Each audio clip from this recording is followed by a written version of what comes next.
Welcome back to the podcast called Tell the World. I'm your host, Ota. I hope you guys are having a blessed morning, blessed evening, blessed night. Blessings. So I was looking at this court date where Kyle Rittenhouse, who shot the three individuals in Kenosha, Wisconsin, killing two and injuring one.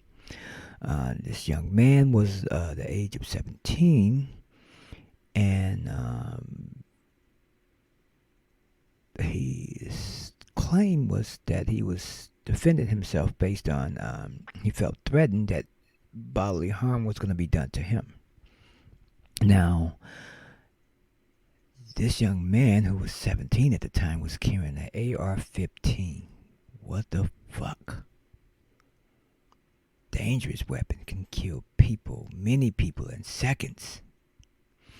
If you don't know how to use that gun, it can kill many people, innocent people. But the young man is claiming his innocence, saying that he had to protect himself. I was looking this morning at his court date, and I've been looking at it, all this week here, and to see his baby face, he's got the clean haircut, he don't have the glasses on, and he's got the contacts in, and they want him to look presentable for court so it can make him look like he's innocent. Hey, he has an innocent face. But the young man was 17 carrying an AR-15. Where was the adults around him when he was carrying this weapon? When you're walking on the streets with a weapon, people are going to feel threatened. Now, during that time last year, 2020, when the young black man who got paralyzed from, being shot by the officers, I believe he was shot 9 times. And there was a lot of, rioting and burning stores and schools and churches up. And, Rittenhouse, his plea was that he was trying to give aid. He was saying that he was experienced in giving aid as well as CPR. So he was just trying to, do his civil service to the community, and that's put out fires and assist people in aid if they needed it, which is a nice thing to do. But when you're young and you're 17 and you're carrying an AR-15 through that type of jungle, you're carrying a gun, so everybody's looking at you as a threat. Yes, you're going to get some people who are just going to run up on you whether you got a gun or not and test you. And, for him, I don't believe he was really ready for that. Now, he claims that he has had some training within the academy, some shooting. He was given a bulletproof vest. Now, he wasn't going to the academy, but he got some experience firsthand on somewhat getting the outlook of being a police officer, some type of training. So he has some training in CPR and first aid and everything. So, this is good. Plus, he was a certified lifeguard. So, and a young man goes to college. This is good. These are good things. But he's 17 carrying an AR-15. Shit is like dangerous. Even any grown adult that shoots somebody, you could be experienced. When you shoot someone, it will kind of like, fuck you up a little bit. Especially if you've never shot nobody before. But I think he was just not experienced enough emotionally. I don't think he was ready to be out there on his own. There should have been an adult with him. But to see him cry in the courtroom, with the incident is, his defense, his lawyers, them are really looking good right now. This young man may get off. He may get a misdemeanor for carrying a weapon, due to the fact that he's 18 now. He was 17 at the time. Now, I didn't know Wisconsin laws said that you could carry a rifle, shotgun down the street. It was legal. I didn't know this. I didn't know they passed that law, the carrying state, that you could do that. So, but it's weird because always, look at things differently. Can blacks walk down the street and carry their weapons openly where the cop can see you without feeling threatened? Versus this young man here is walking down the street with a AR-15. Like, what the fuck? The laws that's put out there never applies to everybody. It's always different.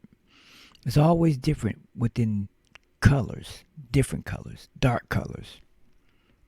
So, will he get off?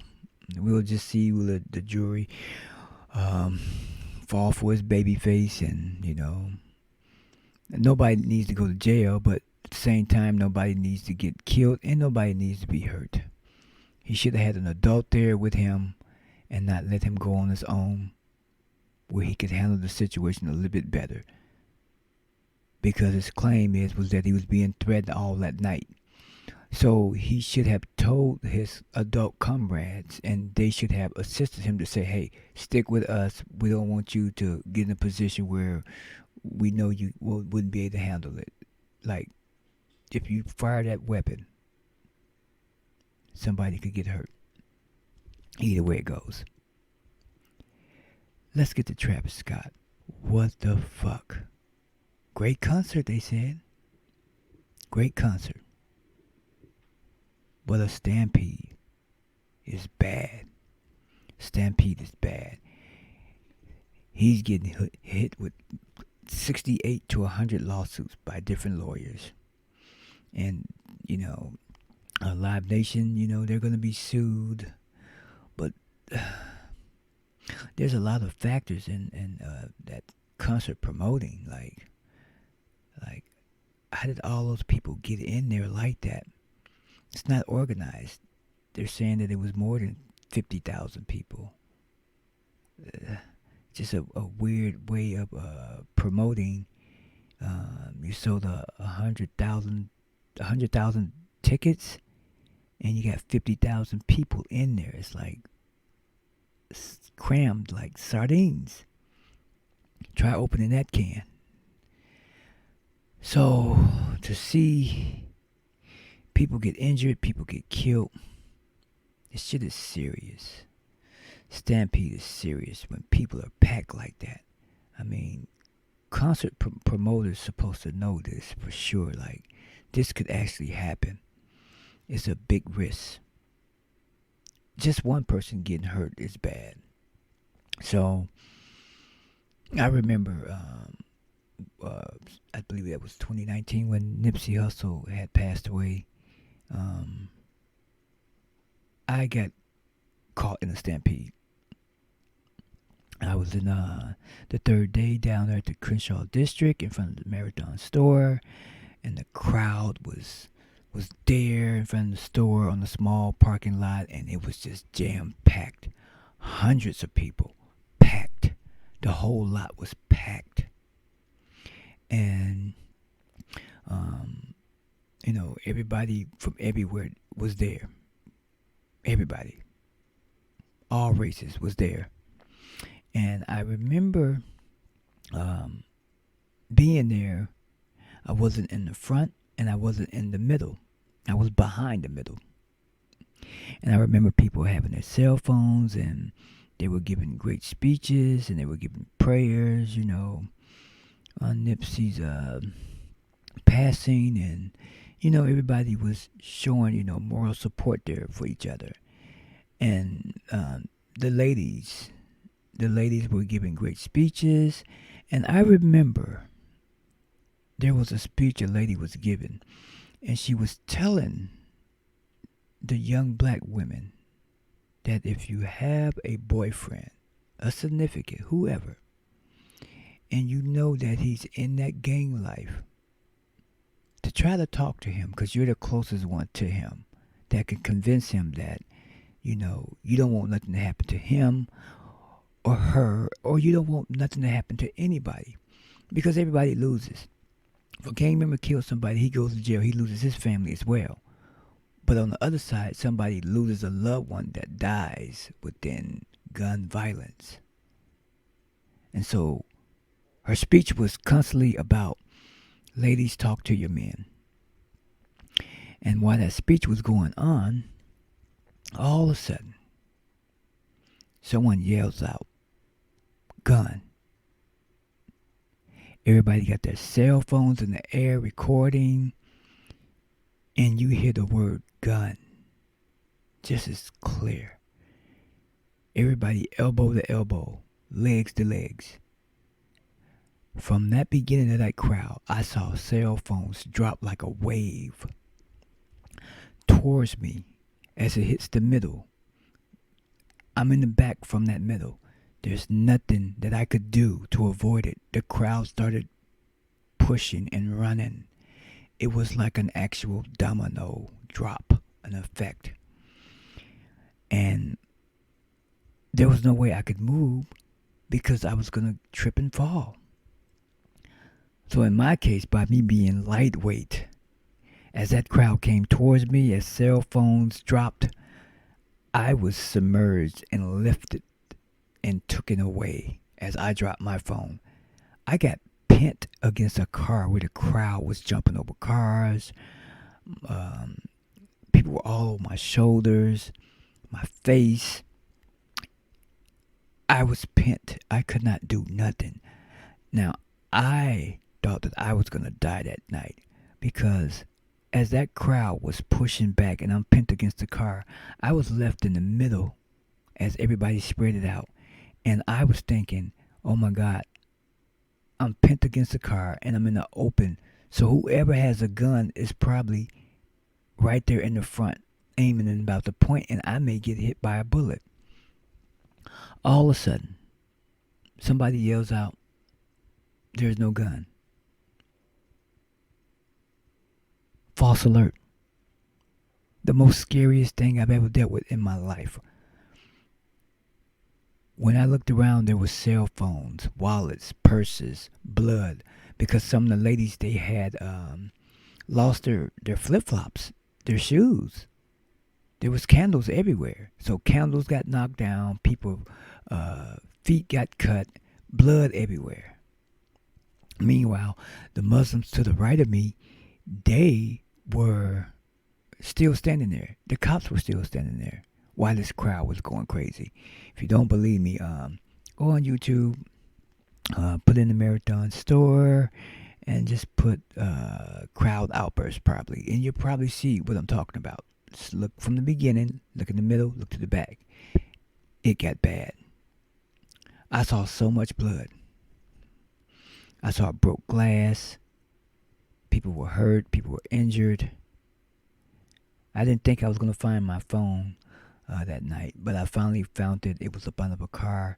It was hundreds to thousands of phones everywhere. Everybody lost everything. Professional cameras, everything got lost. A stampede is something serious, and I don't understand why Travis Scott concert got that completely out of control with everybody being there knowing that it was dangerous. And when you amp a crowd up and that music come on and one of those songs carrying lyrics and the beat and the hypeness and everybody get into it and we're all merged against each other, it can get dangerous. You know, you had young kids come from everywhere to come to that show. So it was dangerous, but I believe within all parties, the mayor, the firemen, the just anybody being there to assist. It was bad from the beginning. The fireman says, well, we were communicating by cell phone, which wasn't a good thing. So cell phones is not good. You're supposed to have first-hand communication if you need to contact the EMTs and the firemen for assistance. Now, where was the fire code in this where the capacity was too much, where that concert should have been shut down? It's just a terrible thing overall everywhere. But Travis Scott, Live Nation, Drake, and whoever else that was there participating in that concert, they're all going to get sued. It's looking bad. It's not looking good. Who knows if some charges may be put against people. A lot of money is going to be shelled out for the people that have lost their loved ones and injuries and stuff. I wouldn't have want to been there at that concert. Um, Tempting, but dangerous. A stampede is dangerous. I know I was never in a stampede, but I had first hand on experience and I thought I was going to die. I got pinned against a car where I couldn't move. People were jumping all over me. Everybody was jumping all over each other just to get to the streets. Slauson and a block away from Crenshaw. Horrible. Terrible. Just because someone yelled out, gun. That's how it happens. Somebody yells out something crazy, or someone's doing something that's stupid that causes a stampede. But in this case with Travis Scott, you had people poking people with needles. Was it drugs? Could have been AIDS they could have been poking people with? Was these needles infected? Since the pandemic did occur in 2020, and things did open back up in 2021, a lot of people been trying to get out and enjoy themselves. So you're talking about over 50 some thousand people or more. They all came to that concert to enjoy themselves. So, people been locked in. The pandemic has just closed people in, and everybody want their lives back. They want, and everybody's going to the same place that's gonna get overpacked, overwhelmed. It's just a domino effect of just tragic situation. And prayers to the families out there. But going to concerts sometimes can be dangerous. When I used to go to some concerts, I used to leave probably within 30 minutes because I didn't want to get caught within the traffic. I didn't want to get caught within the crowd because you know how stuff goes. Shit breaks out, somebody's saying something stupid. You may accidentally step on somebody's shoe. It could get dangerous, real dangerous. So hopefully, uh, uh, this is a lesson to learn for a lot of concert promoters out there when you're having shows. From what I'm hearing, Travis Scott had invited even more people to come in. So it made it more packer. Good for photo op, good for video to, make it look like it's this is what my shows are all about. But your shows are showing people dying when they come there. And there's accountability and responsibility. Can a artist see what's going out in the crowd? Can an artist see what's going on out there? Can an artist see danger out there? Whose job is it? Is it the promoter? Is it security guards? Is it the police department who's there helping out? What did the firemen do? The capacity. Did they stop the show? There's a lot of plays in this where a lot of people are blamed for this. Did this man get set up? Could be anything. He needs a good lawyer, I tell you that. Live Nation needs a good lawyer because the people that died shouldn't have died. And if you can see some of those videos, you see how some of those people were pinned against the fence. Imagine you can't breathe. A 9-year-old got caught in that stampede. He's in a coma right now. Shit is real. It is real. Now, back in the 80s, I remember the Mosh Pals and the Circus. It was called I call it a circus, but they would create these big circles and the punk rockers would get in there and push on each other. Shit can get violent. It's tempting, but I don't think I want my body to get whiplash. I don't want to get whiplash pushing people and somebody come out the blue and push me harder. I don't like that shit. I guess you do have to be on drugs to be a part of that shit. I really never got into Travis Scott music because I didn't understand some of it, and something about the artwork that they have of his mouth when you're going in it, creeps me out. Like, am I going into the beast's mouth? I find that kind of like weird and demonic. But Travis Scott music influences a lot of young people. A lot of young people. I never listened to his music. I don't understand it, but they see in it. So I think I might have heard a couple of songs and I couldn't get into it because I didn't understand the words. The words was not gravitating me.